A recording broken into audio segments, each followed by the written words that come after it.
O capítulo se inicia com uma movimentação estranha no residencial do sétimo príncipe. Um dos soldados do príncipe Benjamin perfura a garganta de um guarda do sétimo príncipe. Caramba, é exatamente isso. Eu tô tão animado que meu coração não para de bater. Ele vê mais um guarda dormindo, coloca um pano sobre sua barriga e a perfura com a faca. Hora da lei marcial. Hora da lei marcial. Só faltam 2 minutos para o decreto entrar em sessão. Bora. Decreto de comunicação de pena. Eu só preciso matar qualquer um que resistir. Cara, meu negócio é lutar num campo de batalha, não em toda aquela politicagem complicada. Enquanto isso, nos aposentos, um guarda observa a movimentação. Ei, acabaram de mudar o pessoal da segurança privada do primeiro príncipe. A gente precisa informar o príncipe, então. Aqui é o Rice, estou entrando. O príncipe se encontra dormindo no momento. Nos diga a que veio. Eu estou acordado. Me tragam água, eu tô morrendo de sede. 2 soldados equipados com armas semiautomáticas da segurança privada do primeiro príncipe estão parados na frente do quarto 1009. Parece que é algo relacionado às residências do finado nono príncipe. Opa! Então finalmente começou. Começou o quê? A lei marcial especial. Eu posso acusar a morte do nono príncipe como um ato de terrorismo. Ou talvez, só talvez, existe uma chance do próprio Hawkenberg ter sido a cabeça por trás de todo esse plano. Seus seguranças olham chocados. Comunique isso a todos os soldados da guerra privada. Eles devem resistir. Diga-os para baixar as armas e empilhá-las num lugar só. Uma vez que a ordem for dada, nenhum soldado de Benjamin hesitará em abrir fogo. Ei, vem cá. Mantenha os guardas do primeiro príncipe ocupados. Eu não deveria ter levantado um dedo contra os membros da associação Hunter. Inventa qualquer coisa aí. O príncipe só se encontra dormindo no atual momento. Ótimo. Se houver qualquer atividade lá fora antes da ordem ter entrado em vigor, eu já teria recebido uma ligação de rádio. Vamos, não os deixe sair da sala de espera. Instruções do comando. Precisamos nos livrar de todas as medicações das residências do mestre. Reúnam-os todos e queimem tudo agora. Bryce, venha cá um momento. Os guardas trocam ideias entre si e um pergunta se eles já não estão resolvidos em relação às drogas. Assim que uma ordem especial de emergência entrar em vigor, os militares podem tomar controle de tudo, e algumas coisas são muito perigosas para deixar passar.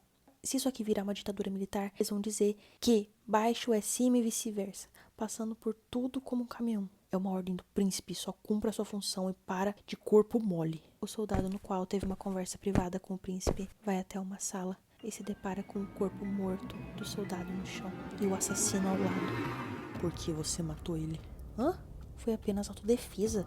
Esse cara me atacou primeiro. Abaixe suas armas e me explique o que aconteceu. Dependendo das circunstâncias, podemos requerer uma investigação judicial. Eu não me importo nem um pouco de você abaixar suas armas, mas... que coisa esquisita. Exatamente quem está investigando quem? Enquanto isso, os guardas de Benjamin permanecem parados no quarto do nono príncipe. Não há respostas. Se tiver qualquer pessoa lá dentro... isso indicaria uma traição contra os poderes do rei. Então o guarda pensa que suas habilidades matam alvos ao combinar com o Stinger Ball. E não é mais ideal no caso das batalhas de colaboração com os outros usuários de NEM, porque a parte interna do seu NEM é frágil, deixando assim qualquer um adentrar. Então é arriscado, já que ele não pode usar o Gil. Mesmo um tiro de uma arma pode ser um golpe fatal. E se acontecer uma situação em meio à multidão, onde vários podem ser usuários de NEM, sendo eles um amigo ou inimigo, tanto faz, simplesmente manter o NEM sobre esse tipo de estresse mental é um feito quase impossível, porque quanto mais você espalha o seu NEM, maior é o risco de dar de cara com outro usuário de NEM. E se efetuar um ataque do tipo automático, que por reflexo mire apenas naqueles que usam EN e Gil, ou se tiver uma dupla que usa os 2 tipos de NEM, a pessoa já está praticamente morta. Ele logo pensa em Kurapika e chega à conclusão que a associação e ele estão apenas jogando combustível em uma fogueira, criando ainda mais inimigos que usam o NEM. Então ele conclui que vai ser impossível usar o poder de NEM dele na rainha, porque ele vai ser detectado e vai ser insustentável. Se ele pudesse conter e monitorar apenas o príncipe, uma habilidade será utilizada em todo o seu potencial. E se esse confinamento for um sucesso, ali dentro dos quartéis de segurança especial, não haverá mais necessidade das suas habilidades. Em outras palavras, ele seria dispensado como inútil na Guerra de Sucessão. Vamos atacar no momento que a ordem foi dada, certo? E é precisamente por isso que ele foi pareado como Kamashi. O outro guarda chama pelo seu nome. Tá preparado? E ainda pergunta?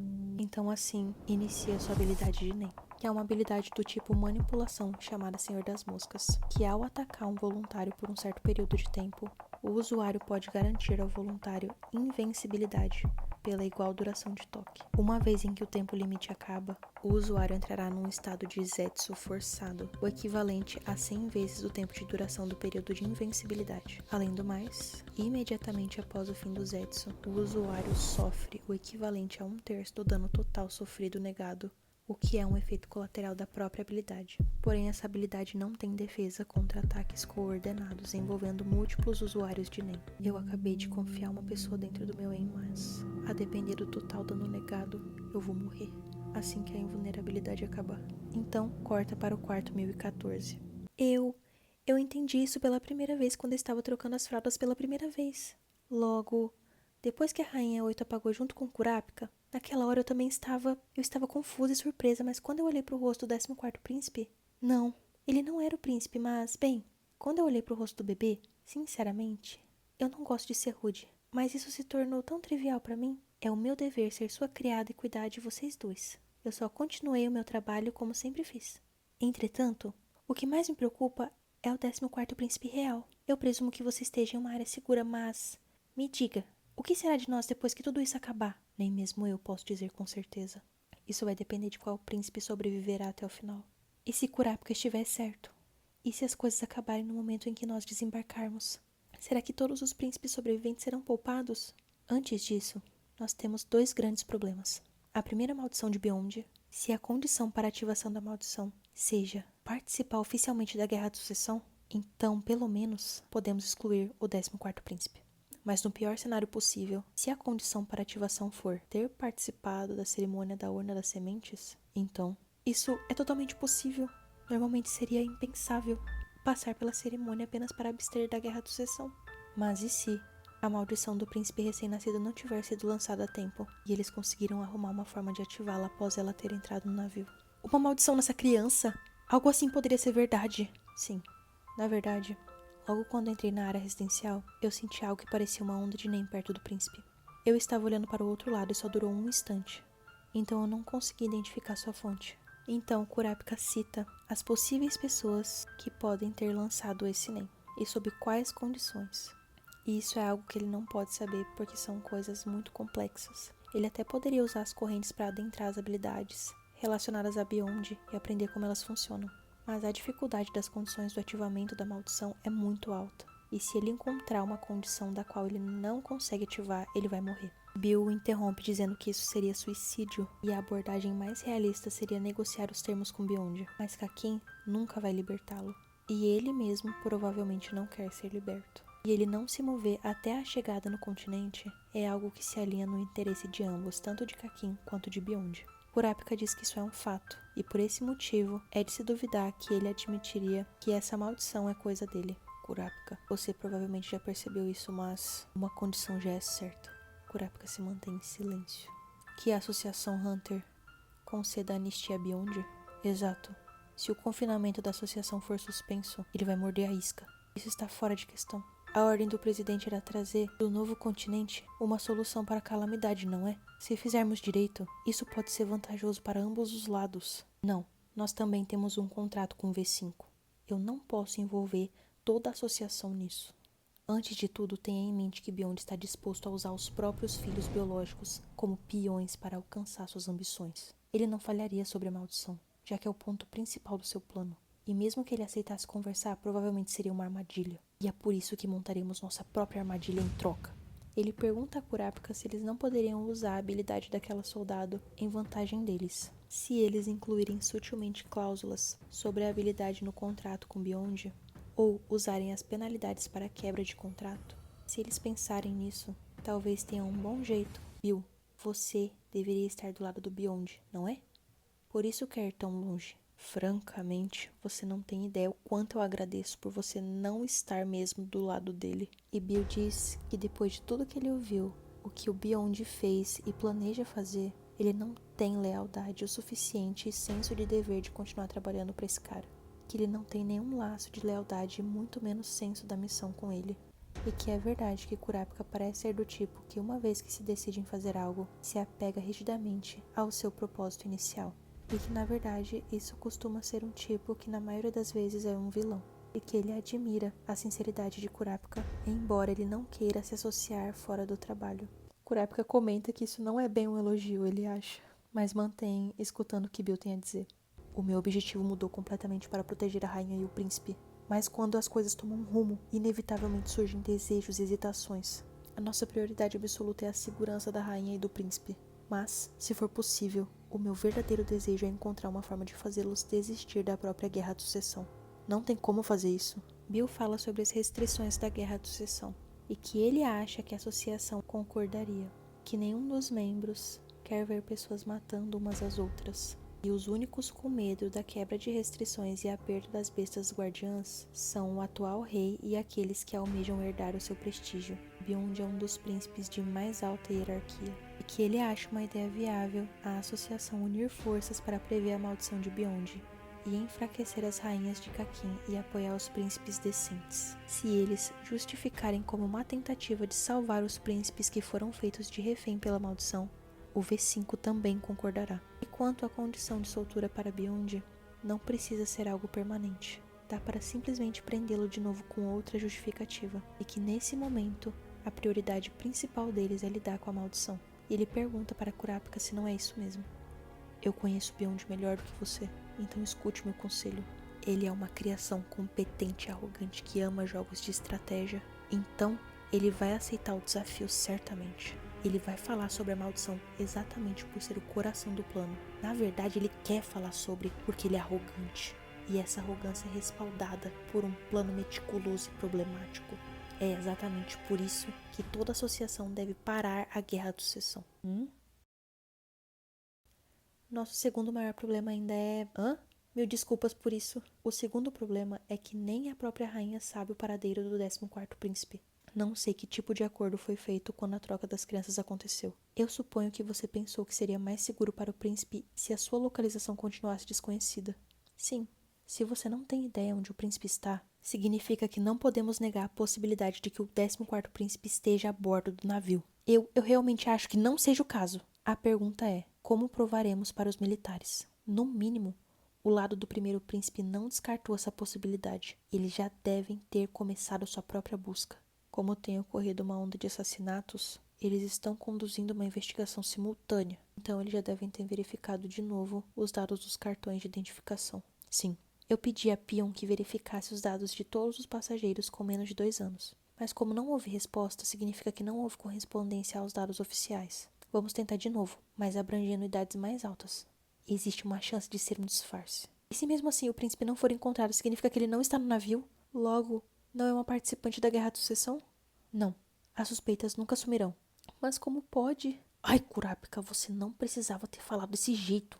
Não tem por que esconder. E honestamente, ser suspeito é um tanto conveniente. Kurapika parte do princípio, dizendo que a troca de bebês foi um plano premeditado, que os militares agirão assumindo o cenário mais desfavorável para esse plano. Nesse caso, isso sendo o 14º príncipe ainda detém o direito de participar e está em algum lugar do navio. E até que essa possibilidade seja totalmente eliminada, será tratada como parte de suposições estratégicas, que eles podem esperar por 2 casos. A organização do atual rei declarar que o 14º príncipe não está participando, e 2, comprovar que o 14º príncipe não está no navio. E o fato dela não ser encontrada dentro do navio não prova que ela está fora.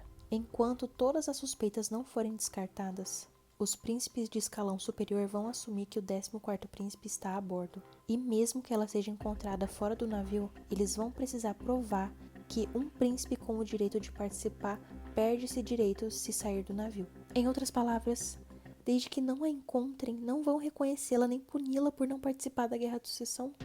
Exatamente. As suspeitas dos príncipes de alto escalão ativamente envolvidos na Guerra de Sucessão não desaparecerão até que o 14º príncipe seja encontrado. Em outras palavras, significa que eles não vão parar de procurar até encontrá-la. Em resumo, desde que o 14º não esteja a bordo desse navio, ele é invencível.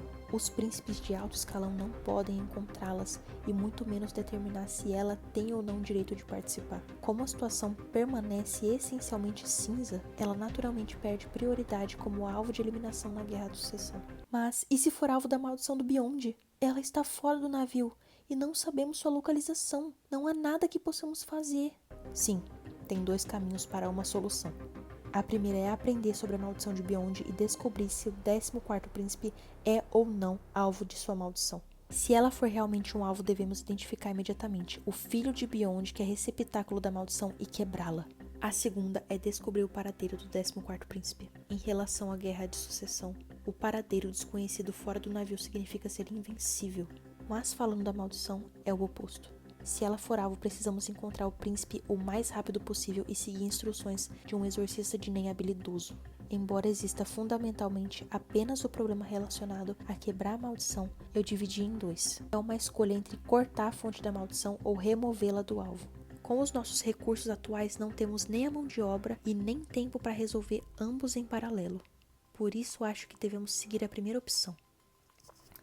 Isso também seria compatível com o cumprimento do contrato do soldado particular do 5º príncipe. Porém, nós devemos agir assumindo o pior cenário da precaução. Para resolver o segundo problema, assumirei que a maldição caiu sobre o 14º príncipe. Portanto, gostaria de pedir que a Associação Hunter procurasse pelo príncipe. Por fim, deixe-me confirmar. Eu sei com certeza que a 8ª rainha verdadeiramente não sabe a localização do príncipe. Mas, em caso de emergência, por exemplo, apenas por precaução, você não decidiu uma pessoa ou lugar que pudesse entrar em contato caso algo acontecesse. Bill pensa que Kurapika é realmente diferente e que ele não subestima suas próprias habilidades. E por isso ele não vai pulando para conclusões com apenas alguns fragmentos de verdade. E a rainha sabe que ela não saber é sua maior arma, o seu último recurso. Mesmo nessa situação, ela era suspeita. O nosso pior cenário é que o 14º príncipe está no navio e é alvo da maldição. Se soubéssemos que o príncipe estava aqui, não poderíamos conseguir a ajuda dos Hunters na terra firme. Você poderia, pelo menos, nos dizer isso? Até eu aprender sobre essa maldição. O pior cenário possível na minha mente era que depois que o novo rei fosse coroado, o exército real encontraria minha filha e que nós, junto com toda a nossa família, seríamos executados. Eu entendo que se retirar da guerra de sucessão é um crime punível, ou morte, como evidenciado no caso do 10º príncipe. Como Kurapika disse, minha confissão ainda poderia ser vista como mentira estratégica para sobreviver nessa guerra. Então eu ainda seria punida por isso. Mas no momento que fosse provado que não temos nem sequer o direito de participar, nós nos tornaríamos criminosos com penas pesadas. Nossa maior esperança era que o 9º príncipe sobrevivesse e se tornasse rei. Mas agora eu posso somente rezar de que nós não estamos sob a maldição, enquanto acreditamos na hipótese concernente às restrições da guerra de sucessão. Se apenas as pessoas da Associação Hunter pudessem nos proteger. Há pessoas com várias motivações dentro da associação, mas sinceramente, eu não consigo te dizer para contar com todos eles. Entretanto, eu posso te dizer isso com certeza. Eu tenho companheiros nos quais eu posso confiar mais do que em mim mesmo. Eu confio neles com a minha vida. Eu apenas simplesmente sei que eles irão proteger o príncipe. Os parentes da minha mãe trabalham em um posto dos Correios em Yamato. Se eu enviar uma carta contendo um código para lá, eles vão lidar com ela como uma retornada ao remetente e vão enviar para Kakin por uma taxa. Dessa forma, ela é entregue para o endereço de retorno escrito em Yamato, sem deixar qualquer registro do envio. Eu uso esse método para 39 dias restantes até o fim da guerra.